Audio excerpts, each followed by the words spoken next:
Assalamualaikum warahmatullahi wabarakatuh. Kami dari kelompok 9 akan menjelaskan sedikit tentang karakteristik aswaja. Oke, langsung saja.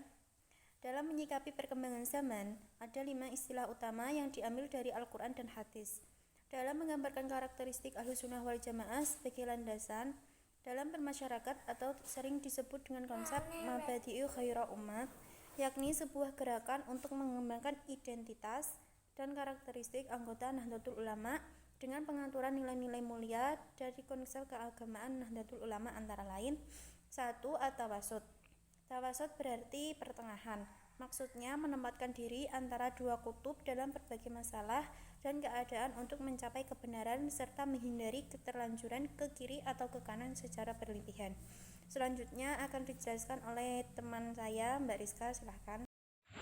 Saya akan menjelaskan dari iktidal. Iktidal berarti tegak lurus, tidak condong ke kanan dan tidak condong ke kiri. Iktidal juga berarti berlaku adil, tidak berpihak kecuali pada yang benar dan yang harus dibela. Contoh dari iktidal yakni iktidal juga berperan dalam pengelolaan lingkungan. Sikap iktidal mengajarkan untuk berlaku adil dan tidak berpihak kecuali pada yang benar. Sikap ini dapat direalisasikan dengan memperhatikan pengelolaan infrastruktur tanpa mengesampingkan aspek lingkungannya. Dengan demikian, tidak ada aspek yang dikorbankan dalam pembangunan maupun dalam pergolakan lingkungan. Yang ketiga yakni atasamuh. Atasamuh berarti sikap toleran pada pihak lain. Lapang dada, mengerti dan menghargai sikap, pendirian dan kepentingan pihak lain tanpa mengorbankan pendirian dan harga diri beserta perbedaan pendapat baik dalam masalah keagamaan maupun masalah kebangsaan, kemasyarakatan dan kebudayaan. Contoh dari tasamuh yaitu terhadap makhluk hidup dan lingkungannya. Alam memiliki perbedaan karakter yang berbeda-beda. Berbagai macam tentang alam semesta macam-macam.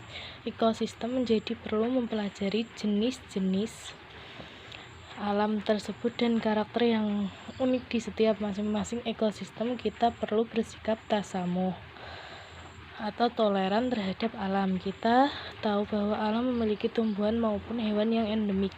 Adapun hewan tersebut sangat bergantung pada lingkungan karena sumber makanan maupun habitatnya. Sebagai manusia perlu kita memilah area yang bisa dipergunakan tanpa mengganggu hewan-hewan tersebut. Nomor 4 ada at-tawazun. At-tawazun berarti keseimbangan, tidak berat sebelah, tidak kelebihan suatu unsur atau kekurangan unsur lain. Contohnya sikap tawazun dalam berteman. 1. Selalu adil dan tidak memihak dalam memutuskan sesuatu perkara di antara teman. Ada juga memberikan hadiah kepada setiap teman sesuai dengan kebutuhan mereka. Sikap at-tawazun merupakan salah satu sikap seseorang yang selalu adil dan seimbang dalam melakukan sesuatu. Salah satu sikap tawazun yang sangat penting adalah sikap seseorang yang seimbang dalam melakukan aktivitas dunia dan aktivitas akhirat. Karena kehidupan di dunia bukan hanya mementingkan kebutuhan dunia saja, tetapi juga harus mempersiapkan bekal kehidupan akhirat. Yang kelima ada amar ma'ruf nahi mungkar. Amar ma'ruf nahi mungkar artinya menyeru dan mendorong berbuat baik maupun ukhrawi, serta mencegah dan menghilangkan segala hal yang dapat merugikan, merusak, merendahkan, dan atau menjerumuskan nilai-nilai moral keagamaan dan kemanusiaan. Contohnya, mengajak teman kita belajar agar tidak mencontoh saat ujian, mencegah teman kita yang hendak mencuri, mengajak teman kita berpuasa.